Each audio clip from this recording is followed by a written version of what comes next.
Most people associate cruises with endless food, theatrical performances, and snapshot opportunities. Yet once evening arrives, vessels undergo a subtle transformation. Illumination becomes more subdued, humor turns edgier, and certain sections become exclusive spaces for mature guests that marketing materials rarely highlight. This presentation explores 11 lesser-known realities about cruise culture. We'll cover everything from nocturnal hot tub etiquette and balcony activities to subtle communication methods and specialized sailings that many passengers remain unaware of, ensuring you won't encounter unexpected situations while on board. Before we proceed, let me clarify our parameters. My use of naughty refers not to explicit or dangerous content but rather to mature atmospheres, romantic interest, and the implicit guidelines that experienced passengers understand while newcomers typically don't. Our content remains appropriate for this platform, maintains respect for all parties, and reflects authentic shipboard experiences. There's no criticism or judgment here, simply insight into the vessel's actual nighttime character. This information benefits everyone. Romantic partners will understand precisely where late evening energy concentrates. Those traveling with younger family members will recognize which locations to steer clear of after specific hours, maintaining family-friendly experiences where desired. Having established that framework, let's examine the initial major change occurring when the time reaches 1 o'clock in the morning around the hot tubs. First discovery: the 1 o'clock hot tub guideline. Throughout daylight hours, hot tubs cater to families with children wearing flotation devices and guests seeking relaxation before their evening meal. Post-midnight presents an entirely different scenario. When approximately 1 a.m. arrives, staff members share a common understanding: hot tubs beyond this hour aren't intended for family groups. Most children have retired by then. The pool area becomes quieter, and those remaining in the water typically include people exchanging flirtations with groups encountered during trivia competitions, pairing off following extended piano bar sessions, or enjoying beverages that suspiciously resemble spirits despite their innocent appearance. The atmosphere becomes more relaxed, humor gets slightly provocative, and guests show less hesitation about proximity. This isn't some elaborate costume event or anything extreme, but it clearly becomes a mature social environment.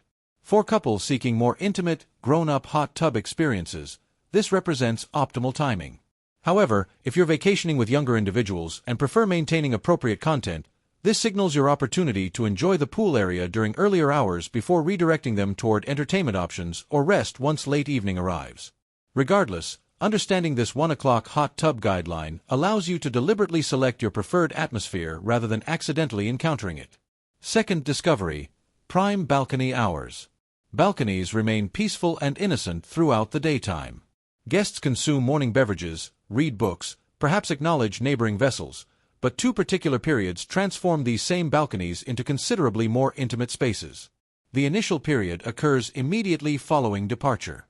The vessel leaves port, beverages flow freely, music plays, and everyone experiences that exhilarating "we've finally embarked" sensation. Couples return to their accommodations, open their balcony entrance, and that compact outdoor area suddenly feels like their exclusive sanctuary suspended above the sea. The secondary prime period happens after midnight. The decks grow quieter, families sleep, and you'll observe more partially drawn curtains, reduced lighting, and balcony doors open just sufficiently for ventilation and ocean sounds. Wave sounds provide excellent concealment for late-night conversations, embracing, and distinctly romantic energy. For couples, this represents your secluded zone. Simply remember, neighboring cabins can occasionally observe you from elevated or lower positions. Nobody desires an unplanned appearance in another traveler's vacation photographs. If you prefer privacy, simply close your window coverings at night and refrain from gazing at neighboring balconies as though viewing entertainment. Once you understand balcony prime time, you'll perceive those small illuminated rectangles in the darkness completely differently. Third discovery: pineapples, wristbands, and communication symbols. If you've encountered jokes about pineapples aboard cruises, that phenomenon has legitimate origins. A miniature symbolic language exists among certain adults. Inverted pineapples on door decorations, pineapple-printed clothing, or pineapple accessories might indicate openness to more than casual conversation. Then wristband colors emerge. Certain groups wear various colored bands, ankle decorations, or fabric ties signaling relationship status and availability for companionship. Frequently, they're simply internal jokes among friends. Other times, they hope others recognize the meaning. You'll also notice playful door decorations stating things like, "Children with grandparents," "Adults engaged in activities," or "We're unavailable, please don't disturb." Again, nothing here carries official status. The cruise company doesn't acknowledge decoration-based rules.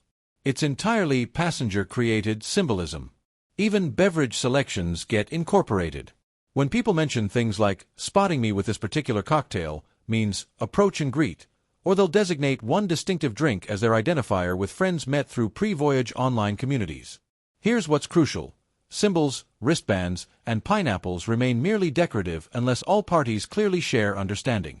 They don't constitute automatic permission. They don't supersede fundamental respect, and they absolutely don't authorize anyone to behave inappropriately. Treat it as what it genuinely represents: entertaining cruise mythology, amusing to recognize, and only significant when everyone openly participates. Fourth discovery: the alternative dress code cruise reality. Most assume cruises involve family swimming areas, water attractions, and tropical attire. What remains unrealized is that quietly operating parallel, an entire subculture of optional clothing and adults-exclusive themed cruises commandeers complete vessels. These aren't spontaneous sailings where scattered guests decide to violate regulations. They're comprehensive ship charters. A private organization collaborates with a mainstream cruise company, reserves every accommodation, then operates the week according to their specifications with explicit adults-only regulations and confidentiality policies. Externally, the vessel appears entirely conventional. Internally, the atmosphere deviates significantly from normal. On these voyages, you'll encounter stricter photography regulations, camera-prohibited areas, and ship photographers instructed to avoid certain locations. Activity programs get redesigned, entertainment receives modifications, and everything's structured so guests feel they're inhabiting their exclusive maritime environment. The amusing aspect is how invisible this remains to standard passengers. You'll almost never accidentally join one. They're typically reserved through specialized websites, travel professionals, or organizations. However, if you're browsing dates and notice a random week featuring dramatically elevated prices, numerous blocked accommodations, and remarkably ambiguous promotional language, chances exist that vessel has been quietly claimed. I'm not suggesting you'll inadvertently board an optional clothing cruise without warning. I'm simply noting that when prices suddenly escalate, descriptive details become evasive, and everything feels strangely secretive, you may have discovered the most liberated sailing on the schedule. If this already reveals how differently a cruise operates after dark, press like and subscribe to ensure you don't miss upcoming videos. This signals the algorithm you genuinely want more authentic, unfiltered cruising perspectives. Since we're just beginning, the late-night romantic interest doesn't conclude with balconies and pineapples. It transitions to the dance area. Fifth discovery: the silent disco connection strategy. If you've never attended a silent disco aboard a vessel, it appears absurd initially. An entire nightclub of people dancing without audible music, everyone wearing illuminated headphones, silently mouthing lyrics you can't hear. Once you comprehend what those colors represent, you'll recognize it's also among the simplest locations for people to connect romantically. Each color typically corresponds to a distinct channel. One might feature contemporary pop music, another classic throwbacks, another rock or electronic dance. Over time, a pattern emerges. The energetic, younger, more flirtatious crowd tends to congregate on one color, while the relaxed sing-along group favors another. The "I'm here to enjoy myself without excessive exertion" group settles on the third. The key insight is you can observe who's tuned into your same wavelength. If someone keeps glancing your direction then switches to your channel, that's a fairly clear, "Hello, I've noticed you," without verbal communication. Groups will encourage each other to match whatever color the people they find attractive are displaying. Couples utilize it too, swapping to identical channels simultaneously just to create their private bubble amid the crowd. For meeting people, this represents one of the lowest pressure venues available. Select a channel you enjoy, dance, establish eye contact, and allow the headphones to handle half the communication. If you want zero romantic attention, it functions identically in reverse. Choose the calmest channel, remain with your group, and appreciate the scene surrounding you. Sixth discovery: how guests access suites for late gatherings. One of the quickest ways cruise friendships progress from "pleasant meeting you" to "we're practically family now" involves the sweet invitation. It typically begins innocently. You encounter people at trivia, a bar event, or the nightclub.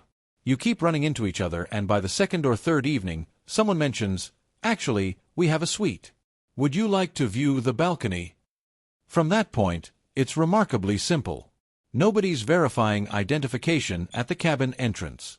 Provided one key holder leads, the group walks together through the corridor. The suite occupant taps their card, the door unlocks, and everyone flows inside as though it's completely ordinary.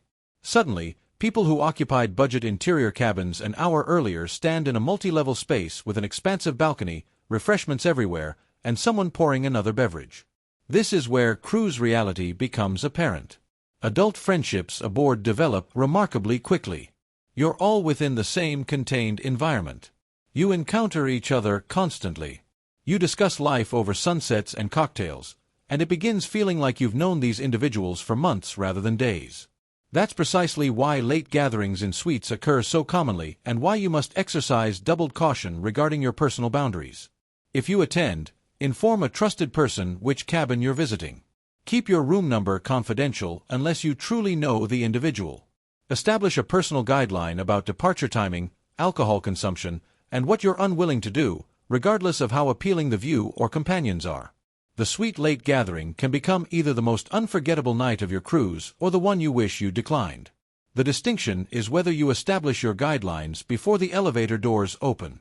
Seventh discovery: the casino after midnight. Walk through the casino at 8 in the evening and it feels like just another ship section. People wearing dinner attire, scattered folks at slot machines, couples attempting blackjack for their first time. Walk through again past midnight and the energy transforms completely. The children have departed. Most families have vanished, and the remaining people are those who don't want the evening to conclude yet. By this hour, numerous guests have already consumed several drinks. Strangers begin celebrating each other's victories, leaning over to high-five at the roulette wheel, or sliding into vacant seats beside someone appearing entertaining, purchasing rounds for the table, applauding when someone achieves a favorable hand, or making small jokes when the dealer reveals a devastating card. This is precisely how romantic interest initiates without anyone labeling it flirtation. It's also among the safer adult zones because it's public, well illuminated, and monitored by cameras and personnel. You can conduct bold conversations, laugh excessively, enjoy the energy of surrounding people, and still depart any moment. If the atmosphere doesn't suit you, you simply collect your chips and return to the quiet corridor. The genuine strategy is establishing a monetary limit before ever sitting down.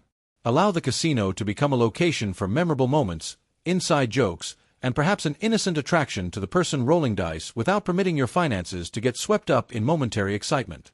Eighth discovery: the provocative elevator activity. Elevators on cruise vessels appear mundane. They're simply metal compartments moving you from the dining area to your accommodation. However, inquire around and you'll hear consistency. Elevators are where a surprising quantity of provocative stories originate. Here's the reason. After several seconds, it's exclusively you and whoever entered with you. The doors seal, corridor noise vanishes, and you're in a compact private space without cameras observing you directly. Most vessels have cameras outside elevators, not inside. That small privacy pocket makes people feel significantly bolder than they did 5 seconds earlier. Couples utilize it for quick kisses, private jokes, and "I challenge you" moments between floors. Friends play around by pressing all buttons, sharing secrets, or attempting to transform a normal ride into the quickest thrill of the night. It's not a cinematic scene, but it provides enough to accelerate your heartbeat if you're already in that flirtatious late-night mindset. The key is preventing your entertainment from becoming someone else's uncomfortable anecdote. When the elevator halts and doors open, the activity concludes. You step back, compose yourself, and allow people to enter as though nothing occurred. You don't obstruct doors, you don't tamper with alarms, and you definitely don't trap strangers in your joke. Executed properly, the elevator activity is merely a tiny amusing rush between floors. Executed improperly, it's the fastest way to appear problematic aboard. Ninth discovery: spa steam room unexpected meetings. If the casino is loud and illuminated, the spa steam room represents the exact opposite. It's quiet, warm, and somewhat mysterious. You enter and everything becomes soft. Lighting is low, benches are smooth, and steam is dense enough that you can barely identify who's sitting across from you. Early during the day, it's predominantly people actually utilizing it for its designed purpose, relaxation and recovery. You'll encounter fitness enthusiasts, spa devotees, and guests who simply want to loosen their shoulders after extensive port walking. However, later during the evening, especially on sea days, the clientele changes without any announcement. Couples wander in together and sit closely, sharing whispered conversations in the fog. Some singles enter alone, secretly hoping the sole other person in the room might initiate friendly conversation. Nothing is assured here. Sometimes it's just you and your own breathing sounds. Other times, you can sense that unspoken, we're both here intentionally energy, even when nobody utters a word. That's precisely what makes it feel somewhat provocative to certain people. The combination of calm spa ambience and the sensation that anything could occur, even when it typically doesn't. What's important is remembering it remains a spa, not a dating platform. Some people desire complete silence. Some simply want to perspire out yesterday's cocktails. If the atmosphere feels incorrect, you stand up, open the door, and exit. The steam room should leave you feeling lighter, not uncomfortable. 10th discovery: late-night cabin indicators. Cabin corridors appear lifeless and quiet at night.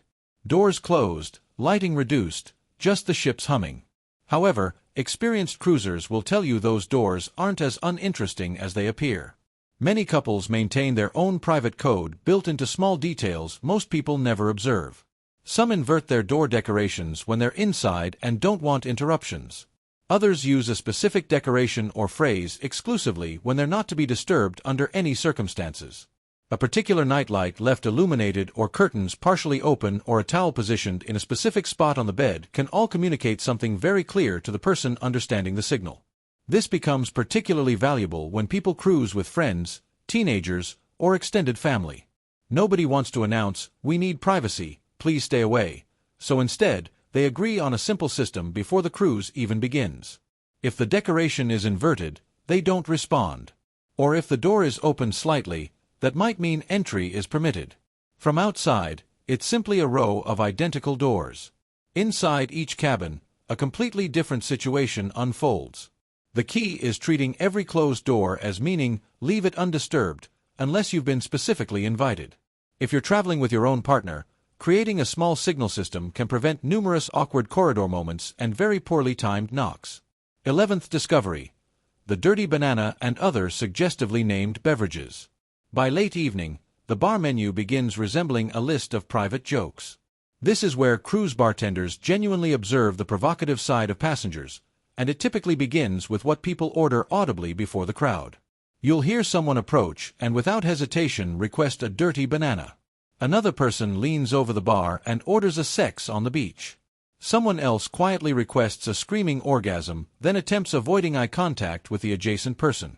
Miami Vice, kiss on the lips, all those cheeky names transform into automatic conversation initiators. People use these drinks as icebreakers. Friends challenge each other to order the wildest name on the menu. Couples get matching cocktails and toast as though they're in their own small comedy performance. Groups at the bar begin laughing when they hear someone announce their order with complete confidence. Suddenly, strangers are conversing as though they've known each other all week. The bartenders have heard every joke thousands of times, so they're not surprised. What they care about is whether you're polite, patient, and in control. The names can be wild, but your conduct still must be respectful. If you want to embrace the entertainment, select one of those suggestively named drinks, raise your glass with a smile, and keep it lighthearted. The objective is departing with a good story, not a hazy memory. Now you've seen the cruise side they never include in the brochures. If this helped you feel more prepared for the After Dark version of the ship, hit like, subscribe, and share your questions in the comments. Then select the next video on your screen and continue cruising smarter. Your voyage is just beginning.